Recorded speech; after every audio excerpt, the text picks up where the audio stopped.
वो SN1 reaction से related है। SN1 रिएक्शन में सबसे पहले अगर आप गौर करें तो हमें पता चलता है SN1 stand for unimolecular nucleophilic substitution reaction. Unimolecular nucleophilic substitution reaction को हम इस एग्जांपल से एक्सप्लेन करते हैं। ये हमने एक जनरल सा स्टार्टिंग मटीरियल ले लिया जो कि सबस्ट्रेट के तौर पर एक्ट कर रहा है। इसका पहला स्टेप जो है ये स्लो स्टेप है जो बेसिकली आयनाइजेशन को रिप्रेजेंट करता है, और इसके नतीजे में हमारे पास कार्बोनियम आयन बनते हैं और प्लस ये लिविंग ग्रुप को हमने हेलाइड आयन से रिप्रेजेंट किया। जबकि दूसरे स्टेप में ये जो कार्बोनियम आयन है ये न्यूक्लियोफाइल के साथ अटैच होता है और ये हमारे पास फास्ट स्टेप है और ये नया प्रोडक्ट हमारे पास बन जाता है।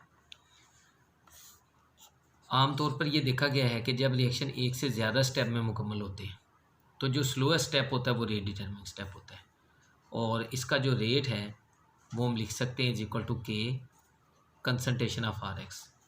यानी ये सिर्फ अल्काइल हैलाइड की कंसंट्रेशन पर डिपेंड कर रहा है, न्यूक्लियोफाइल की कंसंट्रेशन के ऊपर ये डिपेंड नहीं कर रहा। इसका मतलब ये हुआ कि अगर हम अल्काइल हैलाइड की कंसंट्रेशन को चेंज करते हैं तो रेट ऑफ रिएक्शन चेंज होगा, जबकि न्यूक्लियोफाइल की कंसंट्रेशन को चेंज करने से या न्यूक्लियोफाइल की नेचर को चेंज करने से SN1 रिएक्शन जो है वो अफेक्ट नहीं होते। लेकिन ये जो सिचुएशन है ये जस्ट एग्जिस्ट करती है कुछ केसेस में। बहुत से केसेस ऐसे भी होते हैं जहाँ पर ये जो रेट एक्सप्रेशन हमने लिखा है इक्वेशन नंबर 3 में ये फॉलो नहीं होता। फॉर एग्जांपल जैसे रिएक्शन प्रोसीड होता है X की कंसंट्रेशन इंक्रीज़ होती है, ये जो लिविंग ग्रुप है इसकी concentration with the passage of time increase होती है। जब इसकी concentration passage of time increase होती है तो ये कंसंट्रेशन जो होती है लिविंग ग्रुप की compete करती है Y के साथ, यानी इसका कंपटीशन आ जाता है Y- के साथ। जब इसके साथ ये compete करती है तो अगर कंसंट्रेशन X- की इंक्रीज़ हो जाए तो ये रिएक्शन को बैकवर्ड डायरेक्शन में प्रोसीड कर देती है। जब रिएक्शन बैकवर्ड डायरेक्शन में प्रोसीड होता है तो रेट एक्सप्रेशन जो कि इक्वेशन नंबर 3 में शो किया गया ये फॉलो नहीं होता, बल्कि नई सिचुएशन जो होती है इक्वेशन की कुछ इस तरह बनती है जैसा कि ये हमने लिख दिया RX। ये उसी तरह रिवर्सिबल रिएक्शन है, ये इनिशियल रेट हो गया रिएक्शन का जो कि फॉरवर्ड डायरेक्शन में प्रोसीड हो रहा है, कार्बोकेटाइन प्लस X- बन गया। जबकि दूसरी पॉसिबिलिटी जो है दूसरे स्टेप में ये जो कार्बोनियम आयन है ये Y के साथ एक्ट करता है और ये K2 से हमने रिप्रेजेंट कर दिया, ये RY बन जाता है। अब इसी तरह अगर हम जबकि ये जो बैकवर्ड डायरेक्शन में अगर इसकी कंसंट्रेशन इंक्रीज़ हो जाती है और ये दोबारा कार्बोनियम आयन के साथ एक्ट कर जाता है तो ये रिएक्शन बैकवर्ड डायरेक्शन में प्रोसीड हो जाता है, और इसको फिर हम रिप्रेजेंट करते हैं K-1। यानी फॉरवर्ड डायरेक्शन में ये इनिशियल रेट था और ये बैकवर्ड डायरेक्शन में मैंने K-1 से इसको रिप्रेजेंट कर दिया। अगर इसका हम रेट एक्सप्रेशन लिखें तो इसका रेट एक्सप्रेशन कुछ इस तरह लिख सकते हैं K1 K2, पहले ये फॉरवर्ड डायरेक्शन वाले कांस्टेंट लिखे और इसके अंदर कंसंट्रेशन आ गई अल्काइल हैलाइड की और कंसंट्रेशन आ गई Y की, न्यूक्लियोफाइल की, अटैकिंग न्यूक्लियोफाइल की, क्योंकि ये R इससे कैंसिल आउट हो जाता है कार्बोनियम आयन इस सिचुएशन में। और इसी तरह अगर बैकवर्ड डायरेक्शन की तरफ जाए तो K-1 और K-1 जो है ये कंसंट्रेशन पर डिपेंड कर रहा है X- की, क्योंकि जब बैकवर्ड डायरेक्शन में प्रोसीड होना है तो जितना ये हेलाइड आयन की कंसंट्रेशन इंक्रीज़ होगी उतने ही कार्बोनियम आयन के साथ कंबाइन होने के इसके चांसेस बढ़ेंगे और ये रिएक्शन को बैकवर्ड डायरेक्शन में प्रोसीड करेगा। और इसी तरह अगर आप K2 को लिखते हैं तो ये कंसंट्रेशन पर सिर्फ डिपेंड करता है Y की, ये न्यूक्लियोफाइल की कंसंट्रेशन पर डिपेंड करेगा क्योंकि यहाँ पर इसकी अवेलेबिलिटी होगी इसके साथ इंटरेक्ट करने की। अब ये रेट एक्सप्रेशन हमारे पास आ गया, इक्वेशन नंबर 4 से इसको हमने रिप्रेजेंट किया। अब ये बात याद रखें जैसे रिएक्शन स्टार्ट होता है X- की कंसंट्रेशन बहुत कम होती है, यानी स्टार्ट पर जैसे रिएक्शन स्टार्ट होता है X- की जो कंसंट्रेशन होती है ये निग्लिजिबल होती है। जब ये निग्लिजिबल होती है तो बैकवर्ड डायरेक्शन में रिएक्शन के प्रोसीड होने के चांसेस कम होते हैं। जब बैकवर्ड डायरेक्शन में रिएक्शन के प्रोसीड होने के चांसेस कम होते हैं तो इक्वेशन नंबर 3 फॉलो होती है। लेकिन जैसे जैसे इस X माइनस की कंसनट्रेशन बढ़ती जाती है तो साफ ज़ाहिर है कार्बोनियम आयन के साथ इसके इंटरेक्ट करने के चांसेस भी बढ़ते जाते हैं और बैकवर्ड डायरेक्शन में भी रिएक्शन के प्रोसीड होने के चांसेस बढ़ते जाते हैं। इस सिचुएशन में फिर इक्वेशन नंबर 4 को फॉलो किया जाता है।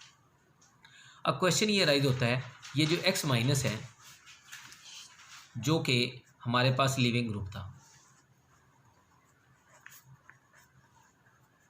लेकिन ये भी न्यूक्लियोफाइल के तौर पर एक्ट कर रहा है।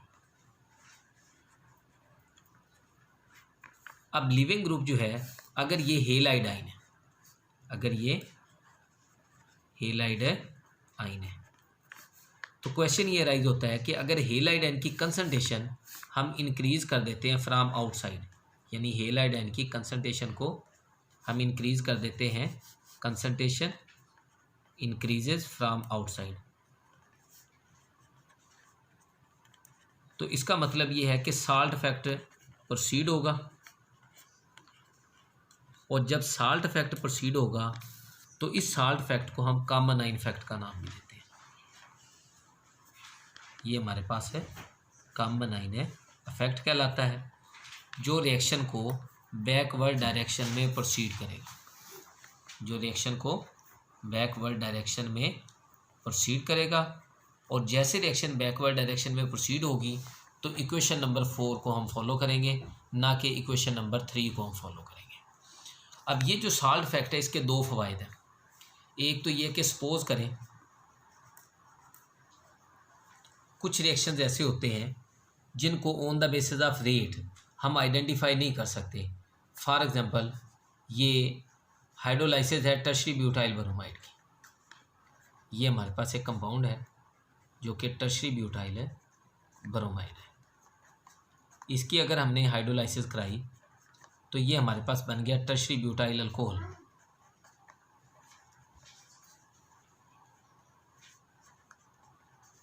Plus HBr। जब इसका हमने रेट एक्सप्रेशन लिखा, रेट इज इक्वल टू के, ये कंसंट्रेशन आ गई टर्शरी ब्यूटाइल ब्रोमाइड की। अब रेट एक्सप्रेशन के मुताबिक ये फर्स्ट ऑर्डर है।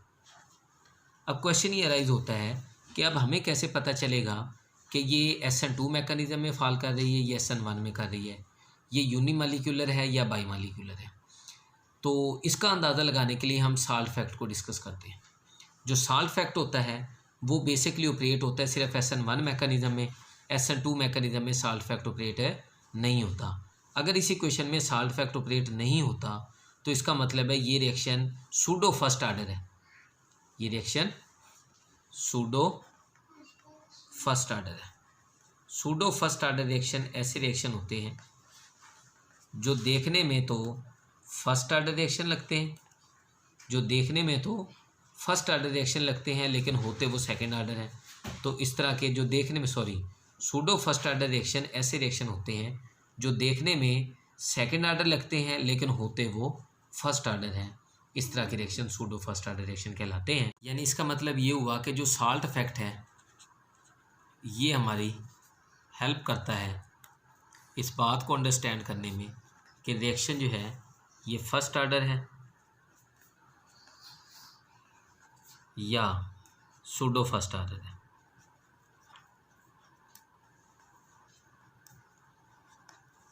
दूसरे लफ्ज़ों में आप ये भी कह सकते हैं कि रिएक्शन SN1 मैकेनिज्म के साथ ऑपरेट हो रही है या SN2 मैकेनिज्म के साथ ऑपरेट हो रही है।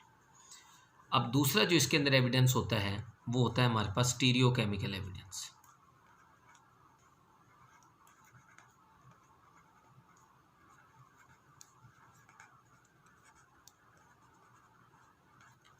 स्टीरियोकेमिकल एविडेंस में बेसिकली स्टीरियोकेमिस्ट्री को चेक किया जाता है। स्टीरियोकेमिकल एविडेंस के मुताबिक ये होता है कि फॉर एग्जांपल हम सिंपल सी अगर एक एग्जांपल लें, ये देखें, ये मैंने तीनों ग्रुप इसके साथ अलग अटैच कर लिए, R1 R2 R3, और ये इसके साथ कोई भी लिविंग ग्रुप हमने अटैच कर लिया। अब जैसे ये स्लो स्टेप था, पहला स्लो स्टेप में आयनाइजेशन होती है और इसके नतीजे में ये कार्बोनियम आयन बनते हैं। R1 R2 और ये R3, ये कार्बोनियम आयन और प्लस हेलाइड है। अब ये जो कार्बोनियम आयन है, अगर ये कार्बोनियम आयन होगा प्लेनर, अगर ये कार्बोनियम आयन होगा प्लेनर, तो इसके नतीजे में रेसिमाइजेशन के चांसेस होंगे। रेसिमाइजेशन के कैसे चांसेस होंगे? क्योंकि न्यूक्लियोफाइल दोनों साइड से अटैक कर सकते हैं, इधर से भी और इधर से भी। तो इसका मतलब है there is a complete racemisation.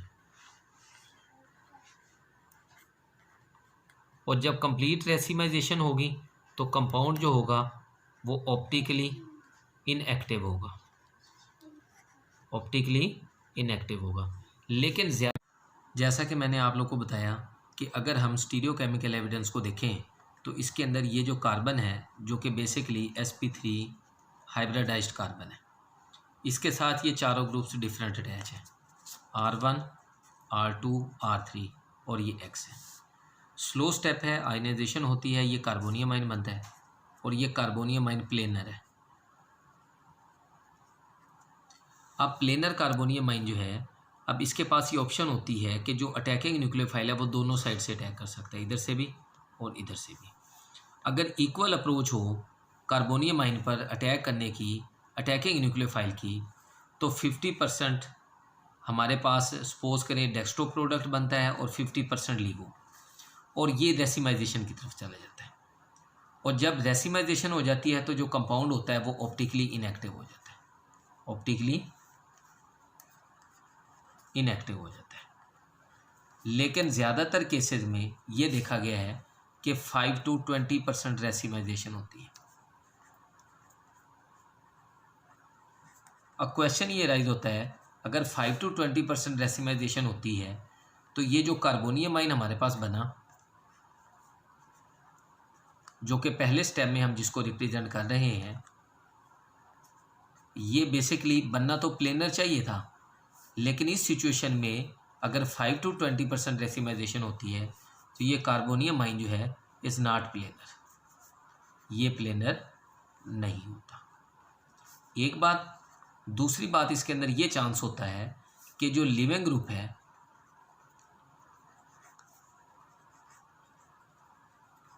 हम कह सकते हैं is still in the vicinity, जो लिविंग ग्रुप है इज स्टिल इन विसिनिटी, यानी अभी वो इन विसिनिटी ऑफ कार्बोनियम आयन, यानी वो कार्बोनियम आयन की रेंज में है।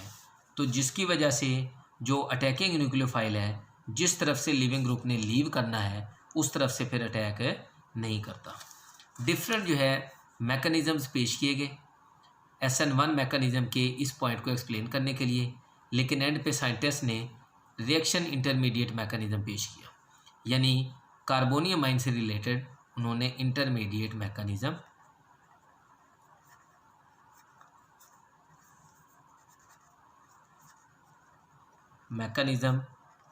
SN1 रिएक्शन में पेश किया, जो बेसिकली कार्बोनियम आयन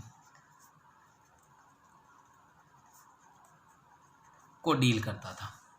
और इस मैकेनिज़्म के मुताबिक हमें ये अंडरस्टैंडिंग होती है कि 5 to 20% रेसिमाइजेशन किस तरह होती है। अब इसी बात को कुछ हम एग्जांपल की मदद से इस तरह एक्सप्लेन करेंगे कि ये हमने ले लिया एक स्टार्टिंग मटेरियल। अब इसके डिफरेंट स्टेप्स हैं इंटरमीडिएट मैकेनिज़्म के। पहले स्टेप के अंदर ये कार्बोनियम आयन हमने रिप्रेजेंट कर दिया और ये लिविंग ग्रुप को रिप्रेजेंट कर दिया, और इसी तरह नेक्स्ट स्टेप के अंदर ये कार्बोनियम आयन था, ये जो दो लाइनें लगाई ये बेसिकली सॉल्वेंट को रिप्रेजेंट कर रही हैं और ये लिविंग ग्रुप को रिप्रेजेंट कर रही हैं। और इसी तरह नेक्स्ट स्टेप के अंदर ये कार्बोनियम आयन है और प्लस ये लिविंग ग्रुप है। अब इंटरमीडिएट मैकेनिज़्म के मुताबिक 3 तरह के हमारे पास स्टेप्स होते हैं इसके अंदर। एक को स्टेप 7 से रिप्रेजेंट किया गया, एक को स्टेप 8 से और एक को स्टेप 9 से। स्टेप 7 जो है बेसिकली आप ये कह सकते हैं कि इसको इंटीमेट आयन पेयर का नाम देते हैं।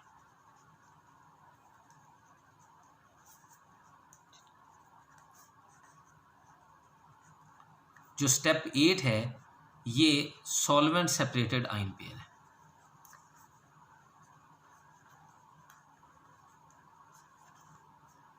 आयन पेयर है, जबकि जो स्टेप 9 है ये डिसोसिएटेड आयन पेयर है।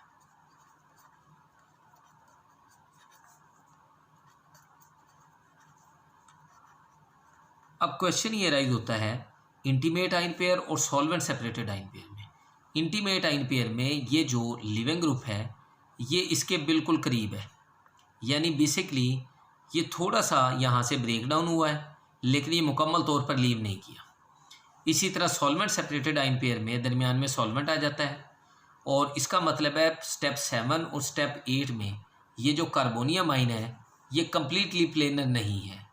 अगर स्टेप 7 पर या स्टेप 8 पर अटैकिंग न्यूक्लियोफाइल अटैक कर देता है तो फिर 50% भी रेसिमाइजेशन नहीं होगी, और आम तौर पर इसके अंदर 5 to 20% रेसिमाइजेशन होती है।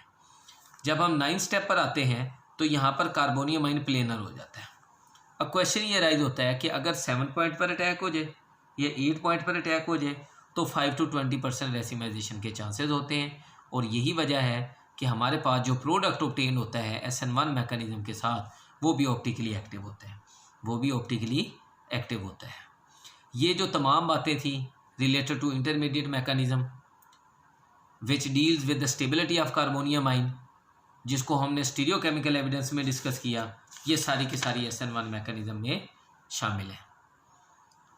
और ये सारे का सारा जो है लेक्चर ये यूनिमॉलिक्यूलर न्यूक्लियोफिलिक सब्स्टिट्यूशन से रिलेटेड है। अगर कोई आप लोग के ज़हन में क्वेश्चन हो तो आप जो है इस लेक्चर के बाद व्हाट्सएप ग्रुप के अंदर क्वेश्चंस को शेयर कर सकते हैं। अल्लाह हाफ़िज़।